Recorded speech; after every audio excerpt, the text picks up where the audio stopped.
খুব সহজেই বাড়িতে বানিয়ে নাও গ্রেভি চিলি চিকেন। বানানো ভীষণই সহজ আর খেতেও কিন্তু দুর্ধর্ষ লাগে। এর জন্য 300 গ্রাম চিকেনের মধ্যে একটা ডিম, আদা রসুন বাটা, স্বাদ অনুযায়ী নুন, লঙ্কার গুঁড়ো, 3 চামচের মতো কর্নফ্লাওয়ার, 1 চামচের মতো ময়দা দিয়ে এটাকে ভালো করে মেখে ম্যারিনেট করে রেখে দেবো আধা ঘন্টার মতো। আধা ঘন্টা রাখলেই হবে। তারপর সাদা তেল গরম করে এগুলোকে হালকা করে ভেজে নেব। খুব বেশি কড়া করে ভাজবে না বন্ধুরা, তাহলে কিন্তু ভীষণ শক্ত লাগে খেতে। একটু হালকা করে দুই পিঠ যখন এরকম হালকা হালকা ভাজা হয়ে যাবে তখন এটাকে তুলে নিও, বাকিটা স্টির ফ্রাইয়ে হয়ে যাবে। তো এবার দিয়ে দিচ্ছি 2 চামচ সাদা তেলের মধ্যে এখানে রসুন কুচি, বেশ খানিকটা বেশি করে রসুন কুচি নিয়েছিলাম। রসুন কুচিটাকে দিয়ে একটু নেড়ে চেড়ে পেঁয়াজ, লঙ্কা, ক্যাপসিকাম, বেল পেপারটা অপশনাল, দিতে পারো না দিতে পারো। আর রসুন শাক নিয়ে নিয়েছিলাম, রসুন শাকের রসুন পোর্শনটা দিয়ে দিলাম।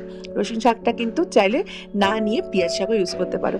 এবার এটাকে ভালো করে মিশিয়ে নিয়ে 1 চামচের মতো আদা রসুন বাটা, একটুখানি দিয়ে দিচ্ছি চিলি সস, চিলি গার্লিক সসটা ছিল বলে দিয়েছি, নাহলে স্কিপ করে যেও।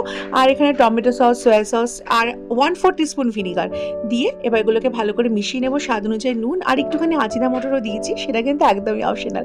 ভালো করে সমস্ত কিছু ভাজা ভাজা হয়ে গেলে এর মধ্যে দিয়ে দেবো চিকেনের স্ট্রিপগুলোকে, দিয়ে এটাকে হালকা করে, মানে হালকা আছে, খুব বেশি হাই ফ্লেমে নয়, হালকা আছে, এটাকে ভালো করে স্টির ফ্রাই করার পর গ্রেভির জন্য 3-4 চামচ কর্নফ্লাওয়ারকে হাফ কাপ জলে গুলিয়ে সেই কর্নস্লারিটা দিয়ে দিয়েছি। তারপরে একটু টানিয়ে নিয়ে এর মধ্যে দিয়ে দেবো উপর দিয়ে লাস্টে নামাবার আগে ধনেপাতা কুচি। চাইলে এই জায়গায় কিন্তু পেঁয়াজ শাকও দিতে পারো, এটা কিন্তু একদমই তোমাদের চয়েস। ব্যাস রেডি, খুব সহজে বানিয়ে নেওয়া যায় এরকম একটা চিলি চিকেন, তোমরাও ট্রাই করতে পারো।